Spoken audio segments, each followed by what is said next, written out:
Welcome back. जिस तरीके से हम बात कर रहे थे कि पाकिस्तान की मैशत में मुस्बत खबरें आ रही हैं और हर तरीके से जिस सेक्टर की तरफ नजर डालें, जिस शोबे की तरफ नजर डालें, तो वो बहुत अच्छे से परफॉर्म करता हुआ नजर आ रहा है। हमने एक सवाल छोड़ा था फहद साहब की तरफ और वो सवाल ये था कि क्या ये जो तेजी का रुझान है बजट तक महदूद हो जाएगा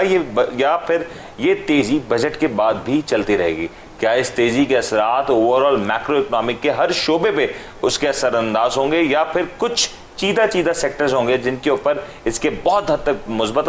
असरात होंगे और दीगर सेक्टर्स पे शायद उतना खतरनाक इसका असर ना आएगा? फहद साहब इस सवाल को एड्रेस कर दी क्योंकि लोग काफ़ी ज़्यादा इस हवाले से परेशान। देखें, इंपॉर्टेंट क्वेश्चन है। नॉर्मली होता यह है कि अगर मार्केट के अंदर कुछ एक्सपेक्टेशंस बिल्ड हो जाती हैं डिफरेंट सेक्टर्स के हवाले से, बजट से पहले क्या आया, गवर्नमेंट जो है बजट के अंदर इन सेक्टर्स को जो है वो बेनिफिट देने जा रही है, तो नॉर्मली यही नज़र आया है कि वो चीज़ जो है ऑलरेडी फिर मार्केट के अंदर जो है या उस पर्टिकुलर स्टॉक के अंदर जो है वो प्राइस्ड इन हो जाती है। अब अगर माजी के अंदर कुछ डेटा को हमने जिस तरीके से देखा तो हुआ यही कि बजट के बाद जो है मार्केट के अंदर जो है वो करेक्शन होते हुए नजर आई है। तो अगर उस ट्रेंड को अगर हम देखें तो एक्सपेक्ट किया जा सकता है कि इस दफ़ा भी ऐसा ही कुछ जो है हम देख सकते हैं कि बजट की अनाउंसमेंट के बाद हम स्टॉक मार्केट के अंदर जो है डिफरेंट स्टॉक्स के अंदर जो है वो एक करेक्शन जो है होते हुए देखें, क्योंकि ऑलरेडी काफ़ी हद तक चीज़ें जो है वो स्टॉक्स के अंदर जो है वो प्राइस्ड इन हो चुकी होती हैं। और मैसिव अभी भी हम देख रहे हैं कि मार्केट के अंदर जो एक रैली की जो कंटिन्यूएशन है कि किस तरीके से मार्केट ने 47,000 का जो साइकोलॉजिकल लेवल था उसको अबूर किया, देन उसके बाद 48,000 का जो साइकोलॉजिकल बैरियर था उसको भी अबूर किया। तो डेफिनेटली बाज़ाहिर नज़र आ रहा है कि जो मार्केट है उस बजट की जो पॉजिटिविटी है उसको ऑलरेडी प्राइस्ड इन कर रही है। लेकिन डेफिनेटली अगर कुछ सरप्राइजिंग एलिमेंट्स आते हैं बजट के अंदर कुछ सेक्टर्स के हवाले से, कुछ स्टॉक्स के हवाले से, तो डेफिनेटली उसके अंदर फिर फर्दर जो है उन स्टॉक्स के अंदर जो है वो बुलिश मोमेंटम हमें नज़र आ सकता हो। तो यस, नॉर्मली पास के अंदर हमने यही देखा है कि बजट के बाद स्टॉक मार्केट थोड़ा बहुत एडजस्ट करती है, लेकिन मैं यहाँ ये कहूँगा कि उस करेक्शन के अंदर उस वो अपॉर्चुनिटी होगी इन्वेस्टर्स के लिए कि जो डिप्स होंगी उसके ऊपर वो बाय कर सकते हैं, क्योंकि जैसा मैंने शुरू में कहा कि जो फंडामेंटल्स हैं डिफरेंट सेक्टर्स के, स्टॉक्स के और ओवरऑल मार्केट के, गिवन जिस वक्त जो इकोनॉमिक सिनेरियो है वो बहुत ज़्यादा बुलिश है। लेकिन फाद जब बजट आ रहा होता है ना, लोग एक्सपेक्ट कर रहे होते हैं कि बजट में कोई ऐसा अनाउंसमेंट आएगा जिसके बाद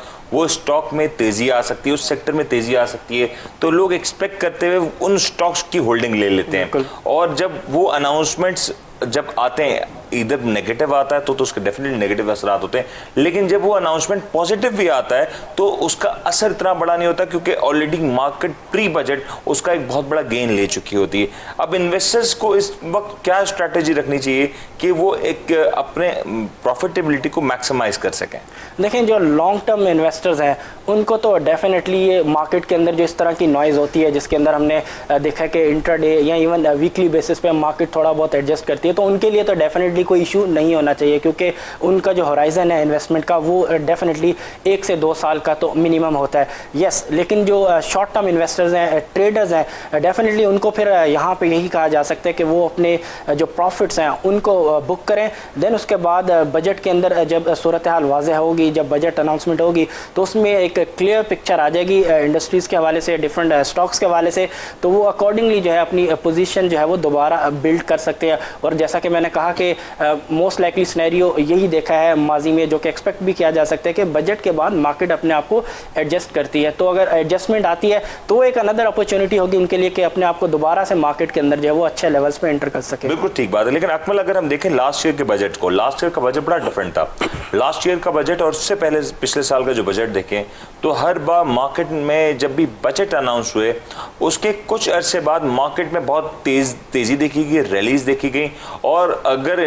जो इन्वेस्टर्स हैं या जो इस मार्केट से जुड़े हुए लोग हैं वो इस बात को बखूबी जानते हैं कि कुछ स्क्रिप्ट्स ऐसे थे कि जो 3 से 4 या 5 गुना तक मल्टीपल हो चुके हैं। क्या इस बार भी इन्वेस्टर्स को इस बात को एक्सपेक्ट करना चाहिए, क्योंकि कंपैरेटिवली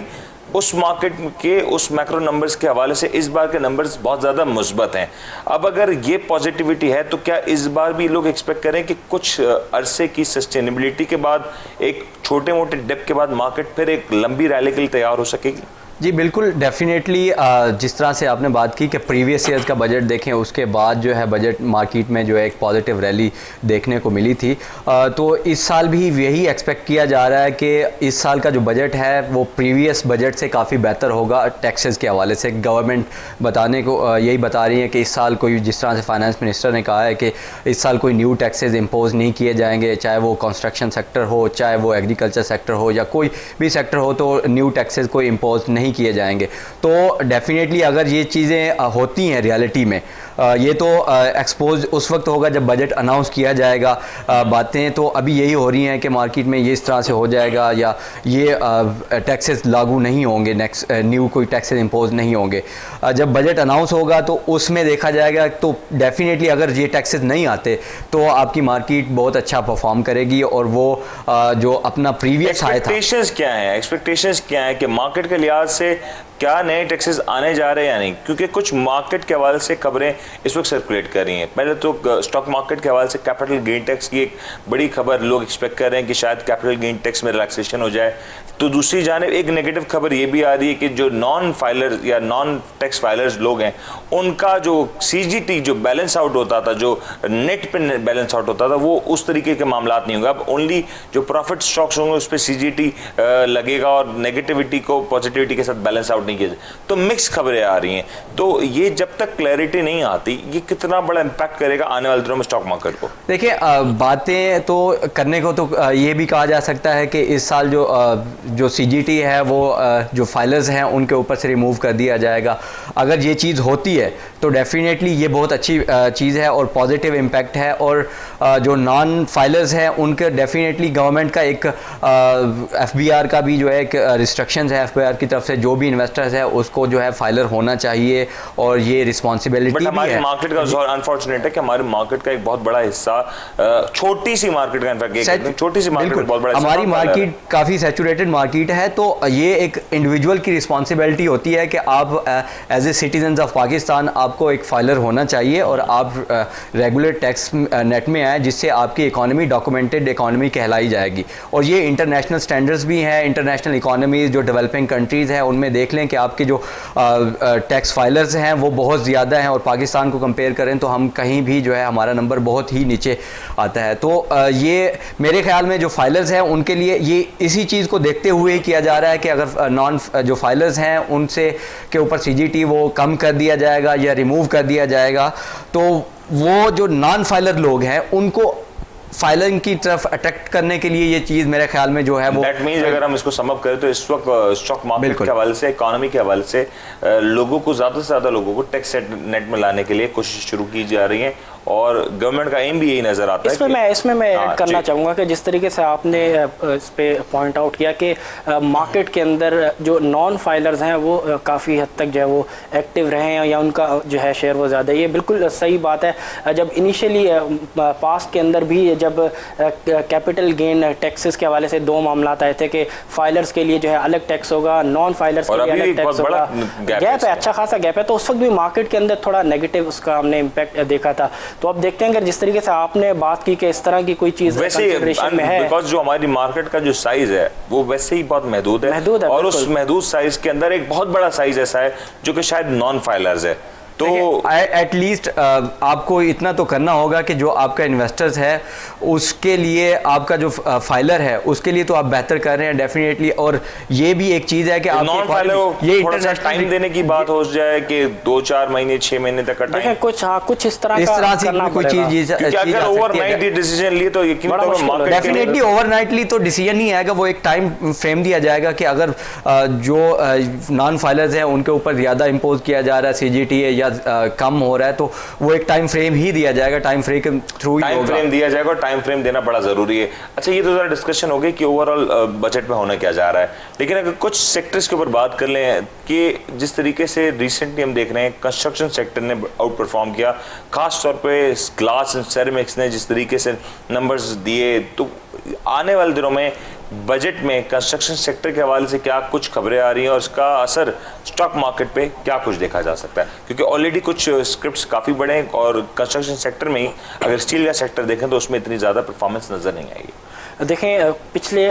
2-3 दिन से हम देख रहे हैं कि कंस्ट्रक्शन से रिलेटेड जो स्टॉक्स हैं, सीमेंट सेक्टर हो गया, स्टील हो गया, ग्लास सेक्टर हो गया, इनके अंदर जो है वो मार्केट जो है वो इसमें रैली बनाते हुए नज़र आ रही है। उनमें एक जो मोमेंटम है वो बिल्ड होते हुए नज़र आ रहा है। इससे पहले काफ़ी हद तक हम देख रहे थे कि दीगर सेक्टर ख़ास तौर पर जिस तरह आपने कहा था टेक्नोलॉजी परफॉर्म करता हुआ नज़र आ रहा था, जबकि ये 2-3 सेक्टर्स ऐसे थे जिसमें ऑटो की भी अगर हम बात कर लें तो ये वो सेक्टर्स थे जो कि इतना परफॉर्म नहीं कर रहे थे। टेक्निकली अगर हम इसको बात करें कि कंसोलिडेशन फेज़ के अंदर जो है वो चले गए थे, लेकिन अब पिछले कुछ दिनों से जो है वो एक एक्टिविटी है, भरपूर एक्टिविटी जो है वो इन जो सिक्लिकल सेक्टर्स हैं, ख़ास तौर पे अगर हम इसको इस तरीके से बात करें, सीमेंट सेक्टर हो गया, स्टील हो गया और ऑटो सेक्टर हो गया, ये अब एक्टिव होते हुए नज़र आ रहे हैं। डेफिनेटली बजट के अंदर इस हवाले से कुछ चीज़ें आ सकती हैं। Already prime minister Imran Khan का जो एक फोकस रहा है, जिस तरीके से जब फर्स्ट वेव आई थी कोविड की, उसमें हमने देखा कि जो टारगेट किया था